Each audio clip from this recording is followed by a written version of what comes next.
January 21st, it will be actually 1 year since the appointment of the Council of Ministers. I used the opportunity to inform them of our deliverables in the course of our 59 sessions and over 1,000 materials and documents that were adopted in the realm of rule of law, judiciary, human rights, anti-corruption, combating organized crime, aligning positions of Bosnia and Herzegovina with the foreign and security policy of the EU.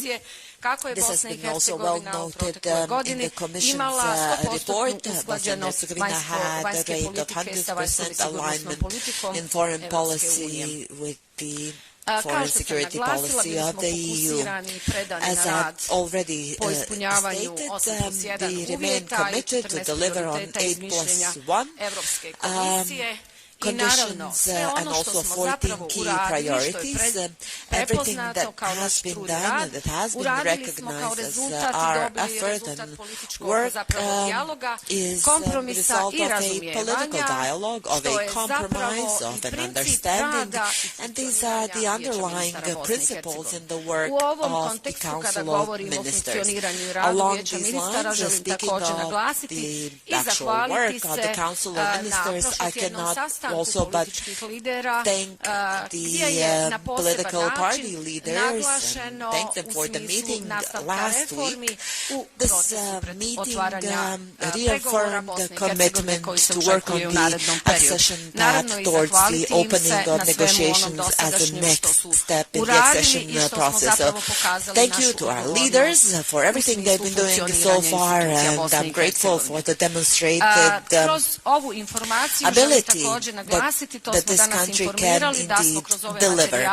We also used the opportunity to inform our dear guests that the Council of Ministers had submitted 13 draft laws into parliamentary procedure. Out of 13, 6 were endorsed in the Parliament and came into effect.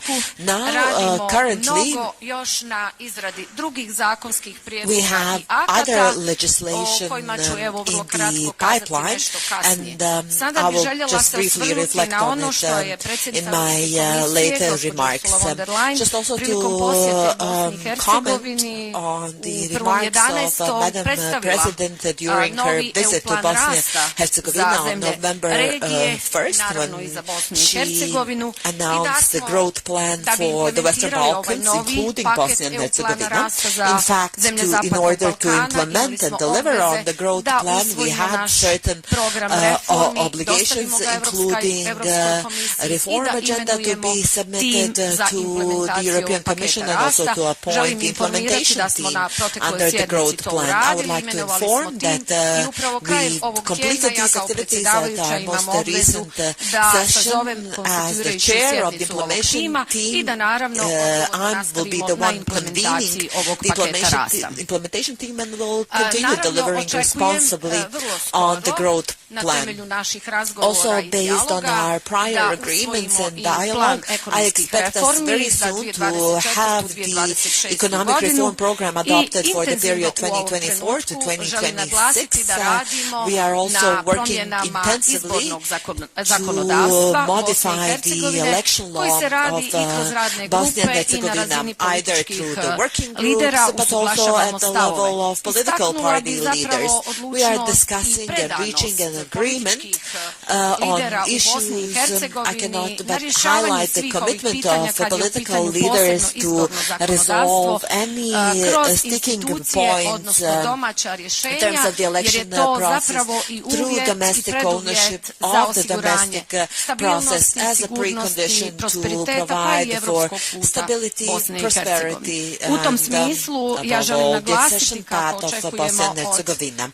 Let me stress that we expect from the EU being our key partner, to continue encouraging and fostering processes that will take us all the way to reaching a dialogue in the country. not just on the election law, but any other issues, so that we have full responsibility in our own hands as representatives of institutions, being the decision-making bodies in this country.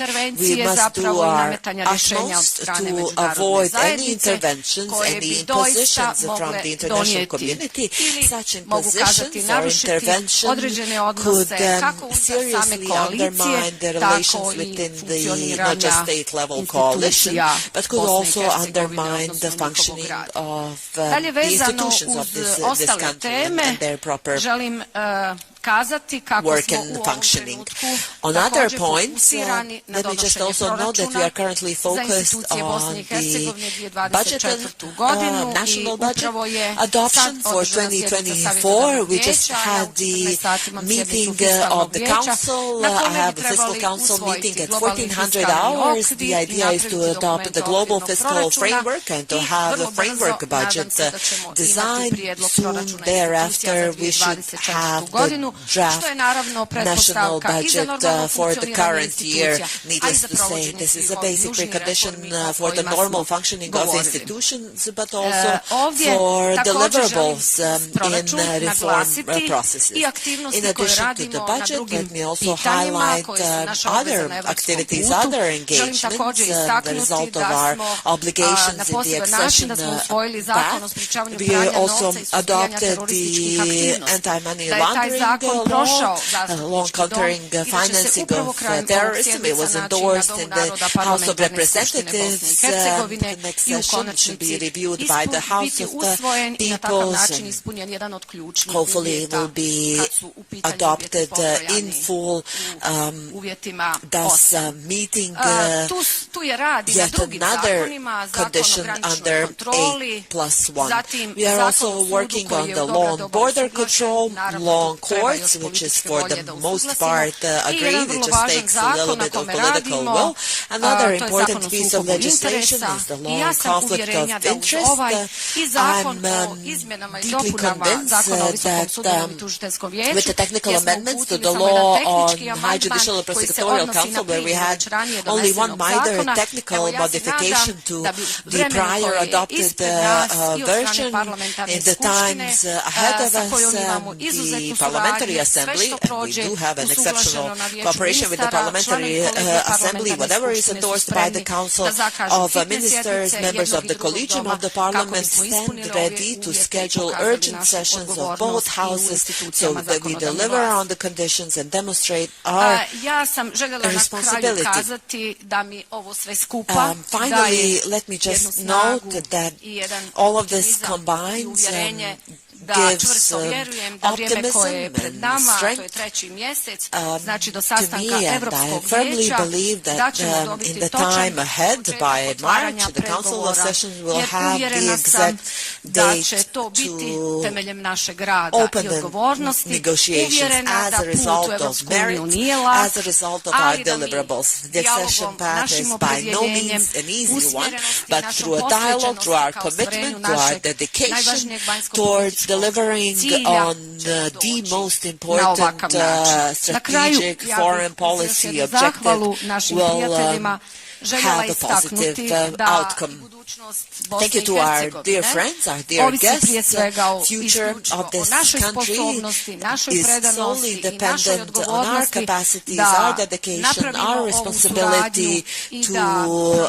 further this cooperation and to seek a sustainable and viable solution, above all for the sake of us here in Bosnia and Herzegovina, but also for the sake of meeting the conditionalities in the accession path. I'm proud and I'm pleased to have a chance and privilege to work together with my colleagues on such an important and responsible path to work towards accession for the benefit of all our citizens and for the benefit of our homeland, Bosnia and Herzegovina. As I said, together with my colleagues and with our common position shared during the meeting, that in the days ahead will remain relentless in working further, scheduling sessions, seeking to deliver on the goal. Welcome once again. Thank you for the support. Thank you for the understanding you've been providing us continuously. Thank you for taking your time, and thank you for believing in the European future of Bosnia and Herzegovina. Thank you, Madam President. I'll kindly ask Madam President of the European Commission, Madam Ursula on the line. Madam Chair, dear Borjana, and thank you very Hvala much for hosting predsjedavajuća, me hvala back in vam draga Sarajevo Borjana, hvala vam što ste nam evo ponovo domaćin u Sarajevu nakon tako kratkog vremena. Zadovoljstvo mi da sam ponovo tu. Ovaj put tim Evropske unije, dakle u društvu sam premijera Nizozemske gospodina Rutea i Hrvatske premijera Plenkovića. Mislim da smo imali informativne sastanke, kvalitetne sastanke sa Bosnia and Herzegovina. predstavnicima različitih institucija u Bosni i Hercegovini. Evo na samom početku moram pozdraviti i pohvaliti Bosnu i Hercegovinu za 100% usklađenost sa vanjskom i sigurnosnom politikom Evropske unije. To samo po sebi je jedna snažna poruka i zaista vi jeste iskazali svoju posvećenost evropskom putu. To je zapravo jedan od razloga što ste 2022. postali zemlja kandidat. To zaista jeste bio veliki poticaj za dalje iskorake, a prošlog decembra i Evropska unija sa svoje strane donijela istorijsku odluku da otvori pristupne pregovore kada vaša zemlja ispuni kriterije za članstvo u dovoljnoj mjeri. Šta to zapravo znači?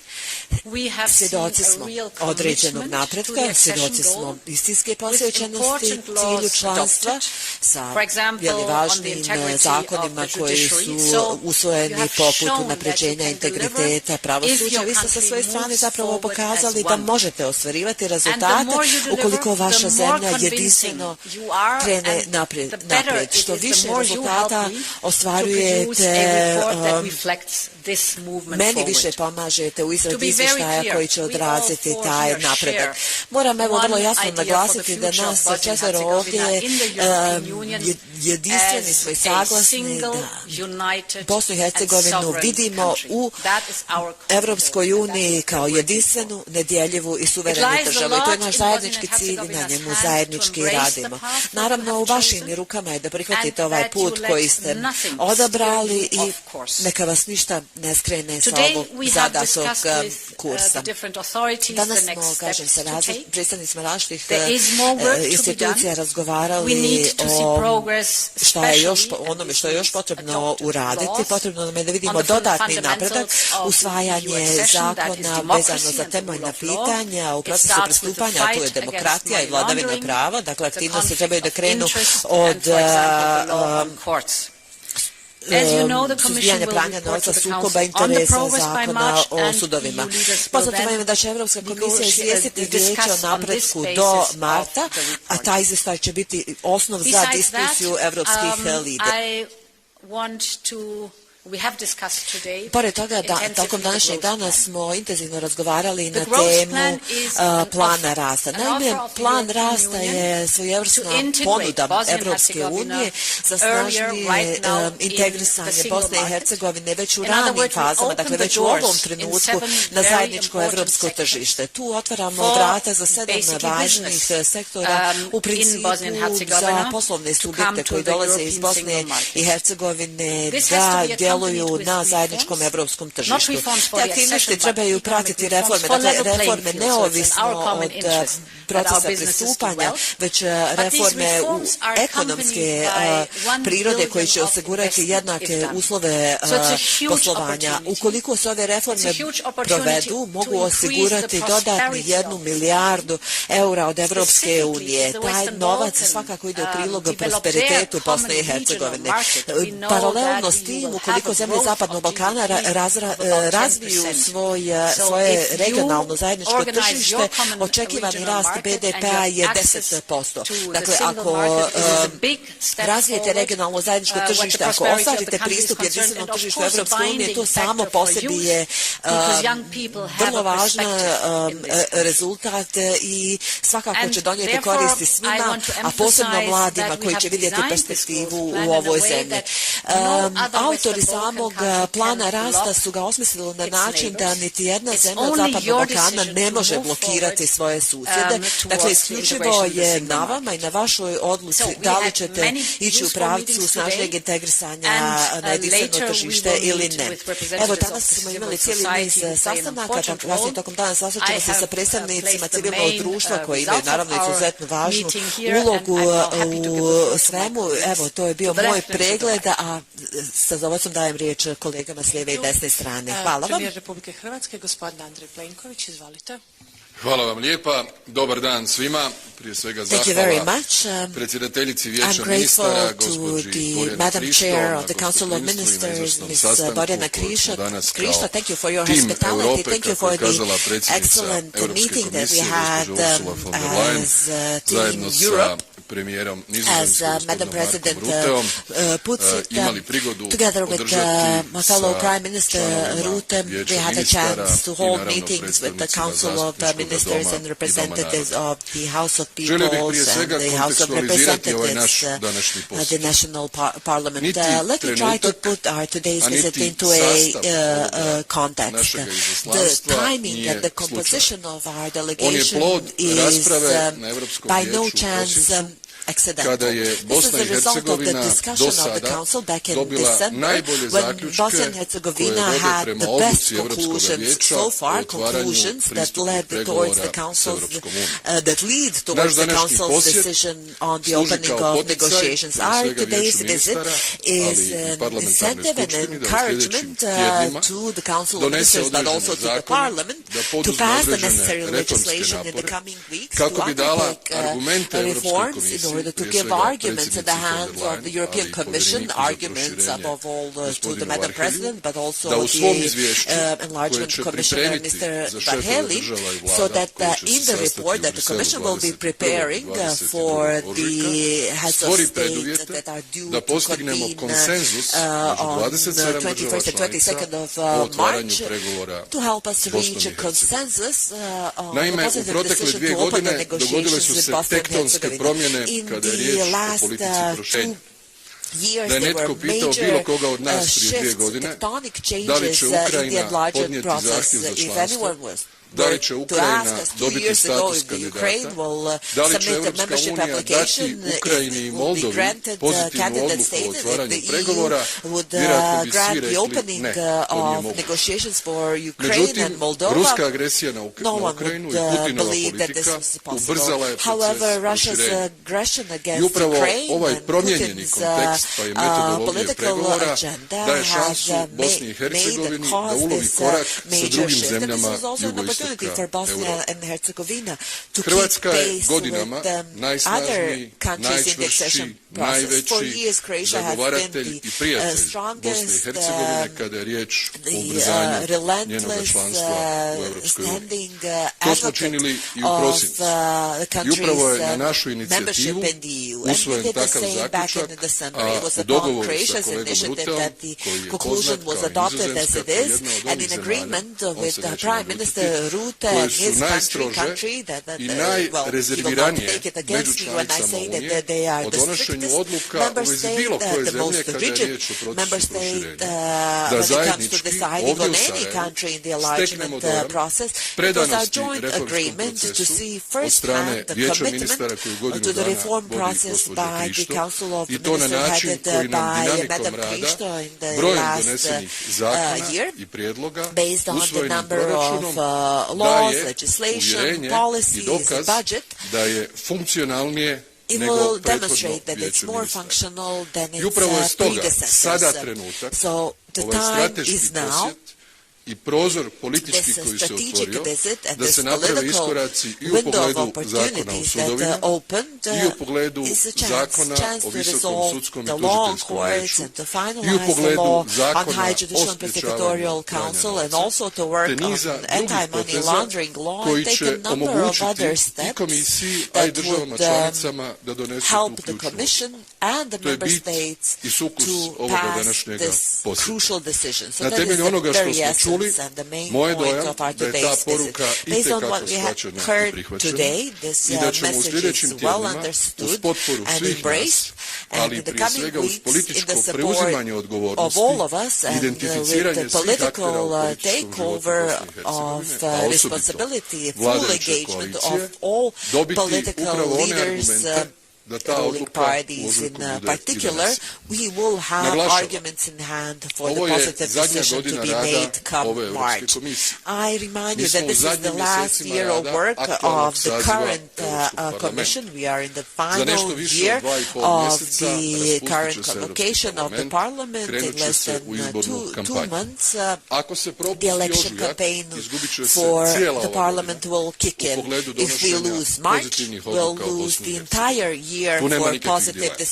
Nakon izbora slijedi ustrojavanje novih institucija, novi program komisije i sve to će nas za tren dovesti u sljedećoj 2020. Zato je moja poruka i apel svim prijateljima i partnerima u Bosni i Hercegovini da se ovaj mogućnost, ovaj prozor koji je sada otvoren itekako iskoristi, a Hrvatska će sa svoje strane činiti ono što stalno radi, iskreno, prijateljski, partnerski, podržati Bosnu i Hercegovinu u toj ključnoj odluci. Hvala lijepo. Premijer Holandije, gospodin Mark Rutte, izvolite. Prime Minister Rutte.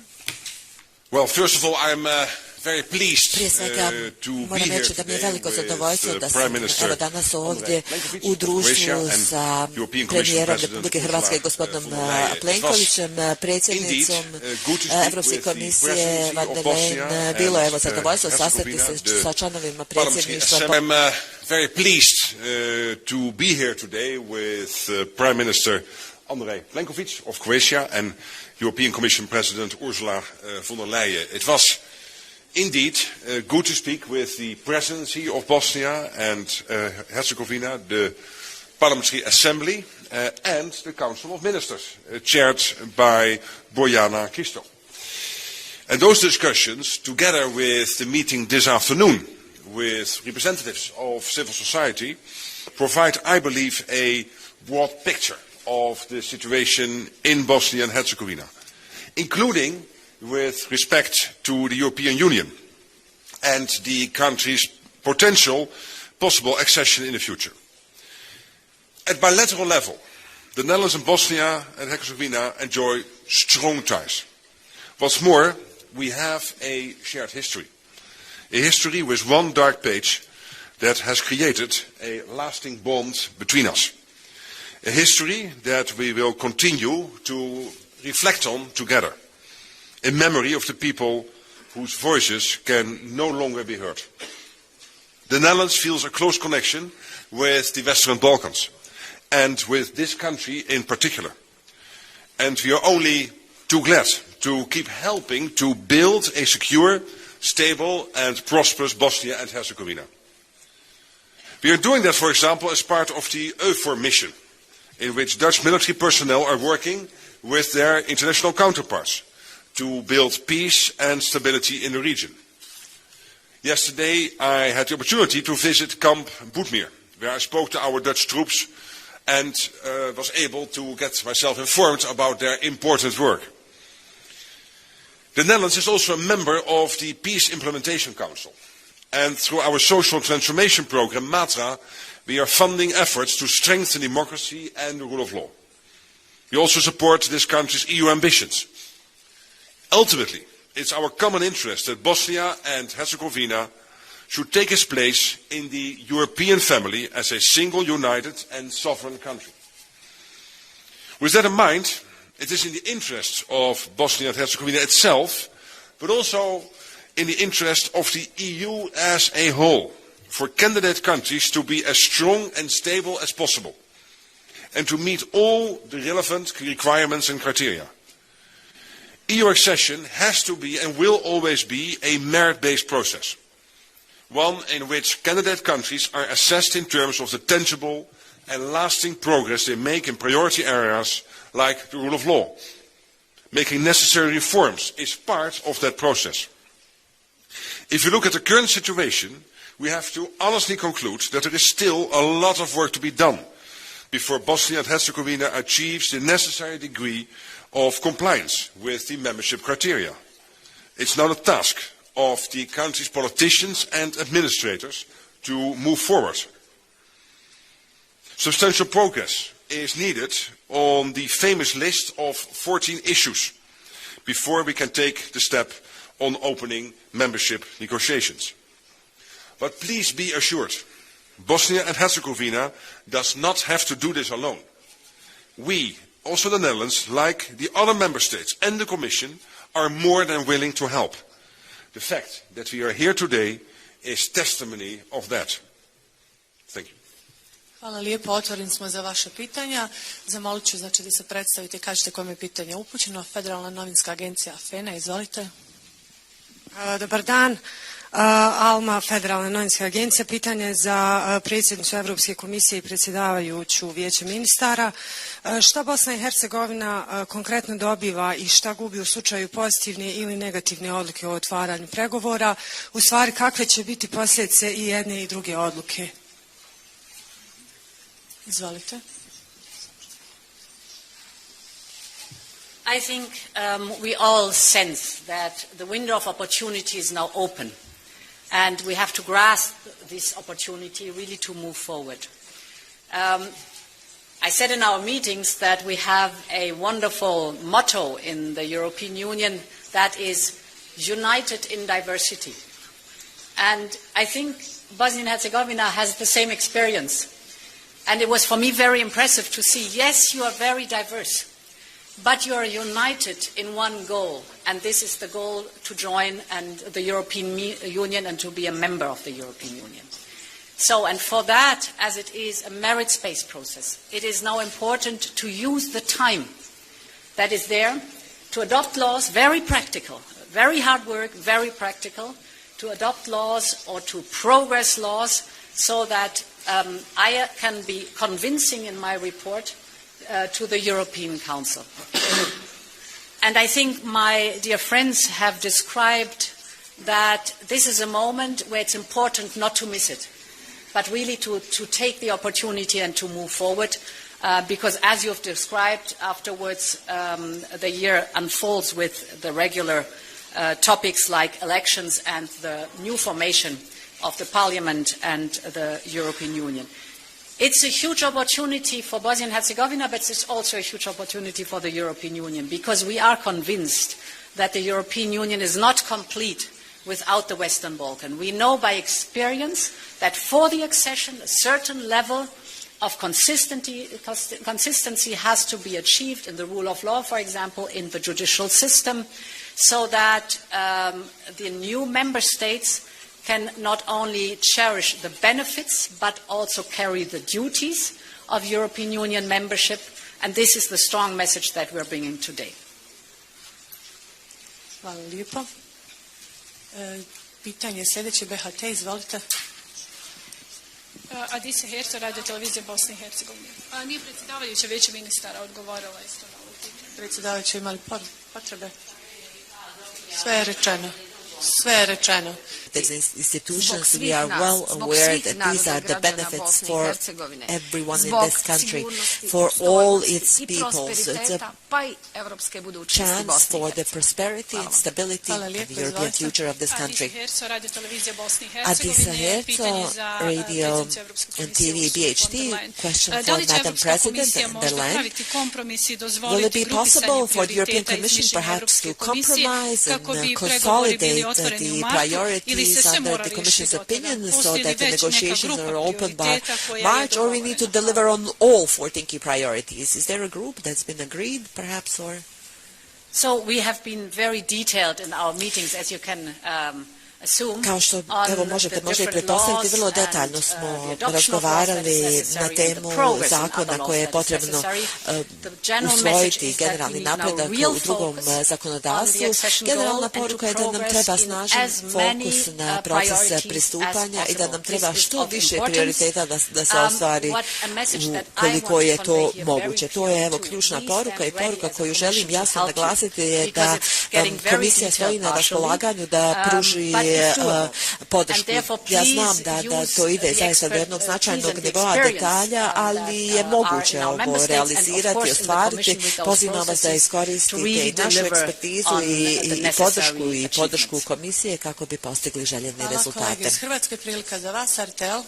Colleagues from the Republic of Croatia, RTL. Hello everyone, my name is Mare Juric, I'm a TV reporter of RTL Croatia. I have two questions for Mr. Rutte and Mr. Plenković, so I will speak English and Croatian. So Mr. Rutte, your country was one of those against the opening negotiations between European Union and Bosnia and Herzegovina. Will you change your mind, your opinion after this visit to Sarajevo? I gospodine Plenkoviću, zašto niste danas išli u predsjedništvo? Mislite li da će naštetiti to odnosima Bosne i Hercegovine i Hrvatske i zašto niste at the presidency of Bosnia and Herzegovina will undermine the relations between Croatia and Bosnia and Herzegovina? Samo da čujemo odgovor, zamolit ću. Recite, imat ćete. There's no microphone. Can you take the microphone? Because otherwise we have no translation. Mikrofon, samo zamolit ću. Microphone. Thank you so much. Samo ako možete molim vas da If I odgovorite may just follow na brojne komentare i there have been kritike numerous koje dolaze na taj comments vaš and potez criticism i to u smjeru when it toga comes da to Prime Minister niste Plenković. Because otherwise we have no translation. Mikrofon, samo zamolit ću. Thank you so much. Samo ako možete molim vas da odgovorite na brojne komentare i kritike koje dolaze na taj vaš potez i idu u smjeru toga da niste ponizili Željka Komšića kao personu nego instituciju predsjedništva Bosne i Hercegovine. Hvala vam.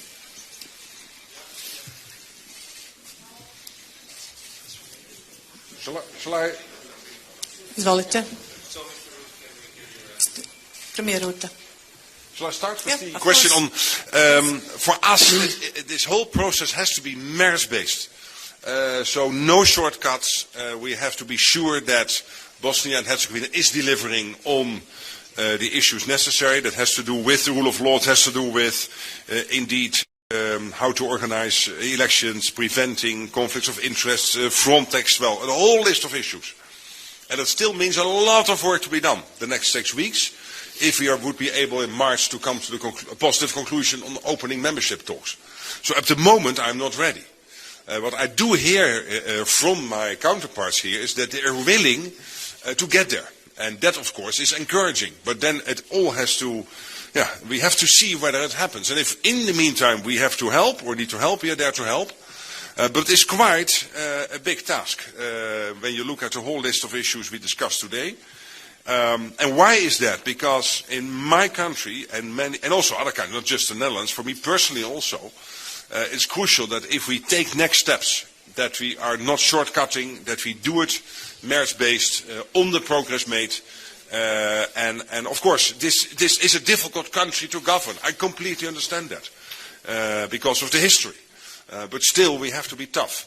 And what I was happy to hear today from the presidency, from the Council of Ministers and from Parliament is that many are really willing to do that. So that is encouraging, but we have to see what happens in the next 6 weeks. Time is running, absolutely. Because Andrej Plenković is right, the window is probably closing by the end of March because of the upcoming elections. Hvala lijepo. Premijer. Evo, vrlo rado ću odgovoriti na oba pitanja i na komentare.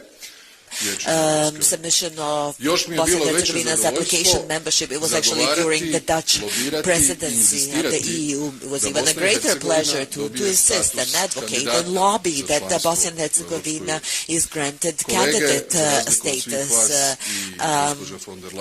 My colleagues, Madam President, Prime Minister Rutte, unlike you, attended the meeting in Brussels on December 14th, and they know very well who was the strongest and the loudest advocate to to Vlade Republike Hrvatske već 8 godina. have the next step in the accession Kada je riječ o tome process, da and se who was jutros there on nisam behalf of this priključio country, kolegama myself na sastanku as the Prime Minister for the last 8 years. When it comes to no-show at the presidency today, it was by no means intended to demonstrate any disrespect whatsoever when it comes to the institutions. Quite the contrary, it was on Croatia's insistence and initiative that Team Europe is today here in Sarajevo. It's by no chance that we come so early in the year and in this particular composition to help facilitate opening of negotiations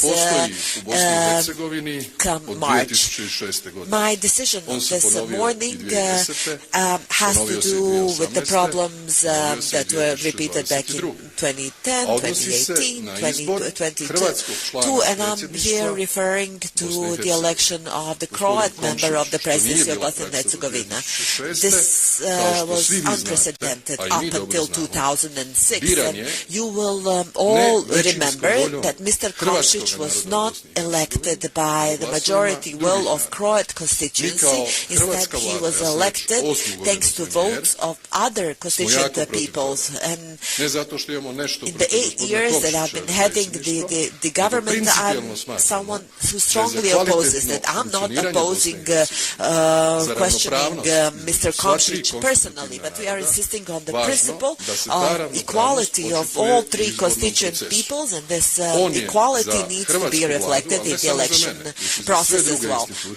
This goes beyond me personally. For members of the government of the Republic of Croatia, he is in the presidency representing Croat people, but without the majority will of Croat constituency. Regrettably, for this very reason, he was not welcomed in meetings in Croatia throughout all these years or here today in Sarajevo. And yes, we had informal encounters. I had the chance to ask him personally how come that in his comments I end up being Putin. In any case, my policy is consistent, as is the policy of all our institutions in Croatia from all political parties. I'm here today in Sarajevo, so I can wholeheartedly use my knowledge and position to help Bosnia and Herzegovina. This was the last question. To other commitments, and thank you to our guests.